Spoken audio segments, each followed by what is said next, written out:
Hi everyone, this is Hannah from Hannah Maria Planned and welcome back to another video. Today I'm going to be setting up July in my bullet journal and I am just a little nervous about this theme. It definitely deviates from my normal style and is a big contrast from last month, as you will soon see. So why have I decided to switch things up a bit? If I'm honest, I have been feeling a bit burnt out. Something that feels so vulnerable to say, yet is something that is so common. You may not know that I work as a doctor in a hospital and have of course been working throughout the COVID-19 crisis.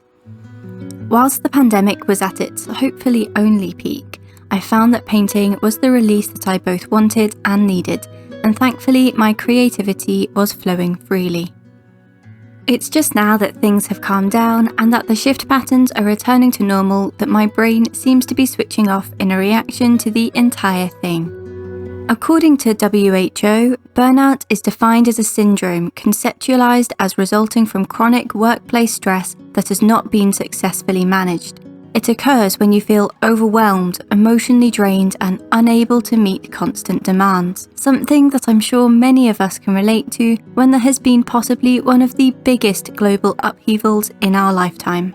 Of course, the negative effects of burnout spill across into all areas of life, and so for me, that's from my work to my journal. It's something I have experienced before, and I definitely think some of my personality traits lend themselves to contributing to burnout.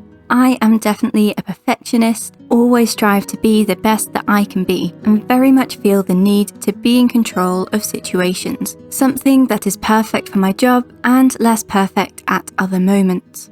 I am at a point where I have been reacting to life versus being proactive with it, and I feel as if I've lost control of all the things that I want to do. So for this setup, the focus will be on finding that magic in our lives where we can take a breath and be at peace. In summary, if you are feeling some block or burnout, you are not alone. It can happen to anyone and everyone. Be gentle with yourself. Okay, so let's refocus on what my spreads are actually about this month. As we are officially in the 20s, I knew that I wanted to include some aspects of Art Deco at some point this year, and to bring in those aspects of magic, I wanted to include the moon. Throughout history, the moon has been linked to magical rituals and spells, represented in some cultures as a deity or supernatural being. Although I place no belief in astrology or the supposed influences the moon phases have on people's personalities, the moon does have a certain mystic appeal. I painted my cover page on Arches hot pressed watercolour paper, using gouache to make this muted turquoise and a pale cream colour for the moon itself. To create more definition, I used a Pigma Micron pen to draw the outline and details on the face of the moon. Of course, I couldn't do an Art Deco inspired theme without including some shimmer, so I used my gold gel pen and then painted over it using one of the Calero Colors gold watercolour paints. As always, I made a print, then repainted the gold so it had some shine before sticking it in my journal and moving onto the quote page. I knew I wanted to focus on some of the geometric designs so prevalent in Art Deco to frame my quote, and that I wanted to keep my colours fairly consistent across the month. In order to introduce some contrast to the lighter turquoise, I used one of my absolute favourite colours, my Indigo Watercolour by Daniel Smith.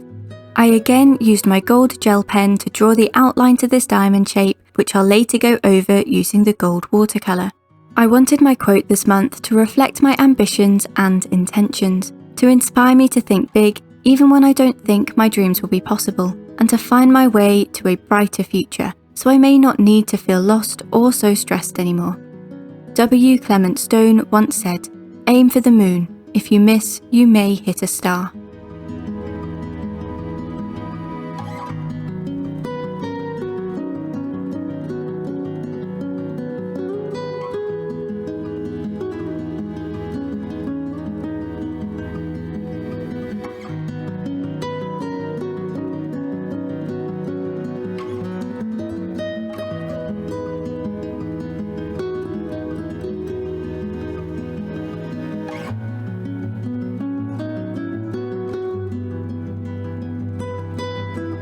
Next, I have my monthly calendar where I'll write my main events for each day. I changed my format a few months ago and I have been finding it helpful whilst we are less busy with social occasions. Although as a household of introverts, we don't have the most packed social calendar anyway. I decided to have a nice big header running all the way across the page with July written in the same font as the cover. I wanted to have the phases of the moon in shiny gold dangling across the page as if they were on a chain or necklace. I could have filled in both the letters and the moon in masking fluid rather than gold straight away, but if I'm honest, I was being lazy and just couldn't be bothered. Masking fluid is liquid latex that you can paint onto paper to preserve the white underneath whilst you're painting. You can then peel it off and either keep the areas white or you can paint over them like I would have done. Although painting the gouache around what I had already painted was very fiddly, especially around the moons, the gold paint is opaque enough that any little errors could be easily fixed. You might be able to tell that I actually switched the gold paint that I was using from the cover page to this spread. I started off with the gold pearl, which is a really soft silvery gold, and although it's probably my colour preference when it comes to real life gold, it's unfortunately just not that shiny. I find the Arabic gold paint in the Coliro set is a lot more reflective and is likely to be the paint that I will run out of first. For the calendar itself, I brought back the same layout of squares from a couple of months ago. The dimensions are 7 squares by 7 squares in this 3.5mm dot grid journal, which equals 2.5 centimeters on each side. As you'll see for this entire setup, I was pretty incapable of counting or drawing lines correctly and had to go back in with my white gel pen pretty much everywhere so that it looked right in the end. To finish off, I painted a gradient from turquoise to almost white under the note section, and then I was ready to move on.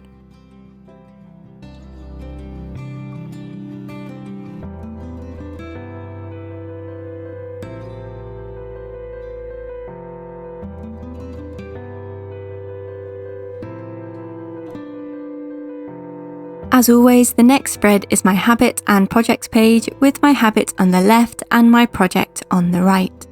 I start off with the titles in indigo and turquoise before drawing and painting the geometric patterns in gold. I wanted to create some consistency with the lettering that I'm using this month, so I'm using a specific font called Billionaire that I found online. I find it really interesting that some lettering can really alter the way a spread can come across, and spent quite a lot of time just finding the style I was happy with before deciding on this one. The other text that I used to be consistent this month are the stamps that I used on the quote page. When I was looking for inspiration on Pinterest, I found these beautiful celestial designs by an artist called Peratech. I couldn't find anything about the artist themselves, just that they have thousands of royalty-free designs over on Shutterstock. Most of the images are delicate gold designs consisting of moons, suns, clouds and mountains, and they just called my name to be drawn. I started out by colouring in my moons before painting a layer of indigo all over the bottom of the page. I really like the variation the watercolour gives rather than it being a solid panel of dark blue. If you wanted, you could push it even further by putting in a drop of water just as the paint is drying to create some watercolour blooms. Once it was dry, I started to paint the intricate design using a teeny tiny brush and struggling because such fine control is required when the lines are this thin. I eventually remembered that I own a dip pen that I actually used for a more minimal setup back in February and resurrected for use with this page. You can use the Coliro gold paint to write or draw with dip pens and nibs, although I always find it's very difficult to get the consistency so that it's flowing through the pen properly. I find that when the paint is a milky consistency, this seems to work best, although it's not at its most opaque. Rather than dipping the pen into the paint, it's definitely easiest to paint over the back of the nib and keep a handy piece of paper nearby to test your strokes on before putting the pen to paper.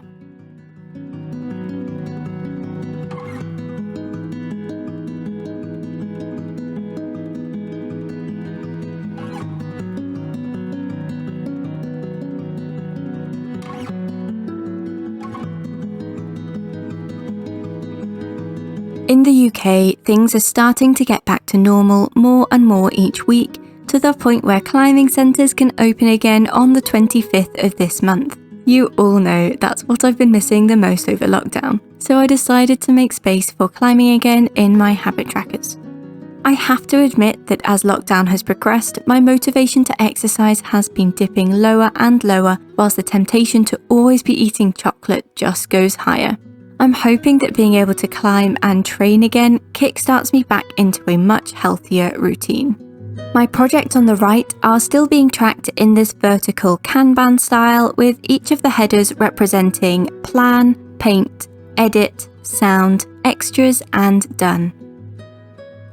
Moving on to the penultimate page, we have my to-do list for the month, and again there has been no change to the layout at all.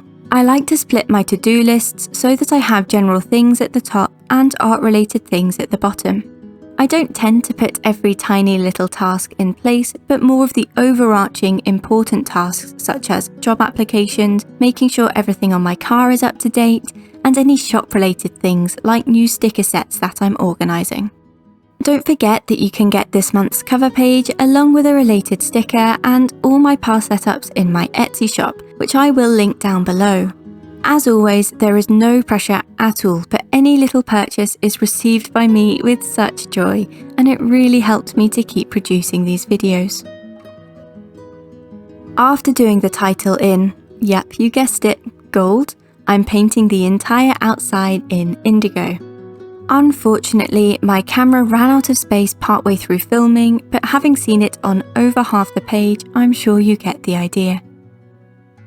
I thought it would be cool to bring in even more of a geometric Art Deco pattern, so after getting inspiration on Pinterest, I drew it out first in pencil, then in gold gel pen, and finally the gold watercolour. I wanted it to be symmetrical and to almost frame the title. I tried to use the dip pen again, but unsurprisingly realised that for a bigger area the paintbrush was better, even though it was still quite a delicate operation. I got a bit bored on the right hand page, and after the first few lines went in with just the gold watercolour, and looking at it now I really can't see any difference between the two sides.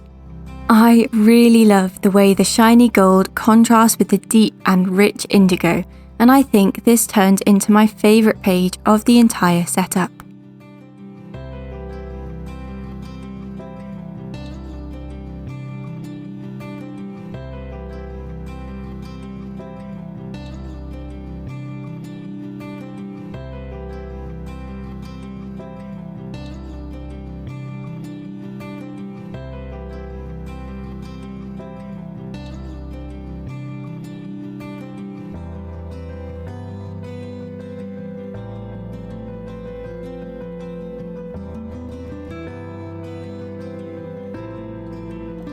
If you follow me over on Instagram, you'll know that I initially put my theme for this month to a vote and Jungle won out. I realised that it would be just too time consuming at the moment to do justice to such a vibrant theme, and when I'm actually coming to the end of this journal and need to start setting up the next, I made the decision to postpone it for now. However, I can already envisage how I'll do this layout with a jungle theme, and it makes me so excited. On to the final spread of this video, and this is where I decided to make some changes. I sought permission from Hayley at Hayley Remedy Art to use her layout for my weeklies for the whole of July.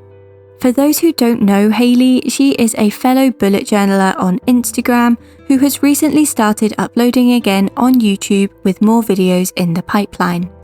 I highly recommend going to check her out, and I'll leave the link to her channel below. The weeklies she's pioneered are highly structured, with a specific area for each day, a to-do list or notes, and also an area specifically for art. I wanted to try it out because it seemed like it would be such a productive layout, and it really is. Ryder Carroll, who is the man behind the idea of the bullet journal, talks about how the journal can help you live a life full of intention. It was reading that when it hit me that in order to move forward out of this rut, I need to learn to live my life with true and focused intentions. I'm doing what I think I need to do based on whatever life throws at me, being reactive and not proactive. In the meantime, I have all of these dreams that I'm not focusing on achieving, and I'll just squeeze them in as best I can. I've been trying to get everything done without getting the most important things done, and as we all know, there will always be more to do. And so I'm trying to simplify my daily to-do list. I'll make my list like normal, and then we'll pick 3 goals a day with one main goal. If I complete anything in a day, it will be that one thing. It does mean that sometimes not everything gets done, and I'm still accepting that some things will need to be done later or may never be done, and that's okay. It was this realization that made me not set up the first weekly of July. Let me explain. By the time that I actually got time to set up my July pages, it was already July. I created a scrappy list weekly spread in the back of my journal and used that to complete my tasks. I would often waste time to then decorate the days that have already gone by, in that way taking time away from other valuable and necessary things just so that I could write out the tasks I've completed neatly and create this sense of accomplishment for something that is in the past. So I didn't do that. I just set up the next weekly I would use, which happened to be the second week of July. So I'm missing a week. Has it caused my life and my journal to spontaneously combust? No. Did I manage to stay productive without a full weekly being set up? Maybe not to the same degree as normal, but yes, I did. And as long as our bullet journals are helping us be productive, then what more is there really to say?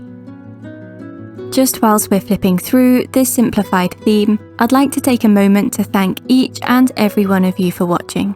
If you enjoyed this video, please do subscribe for more content from me very soon. I'm wishing you a wonderful month, and I'll see you next time. Bye guys.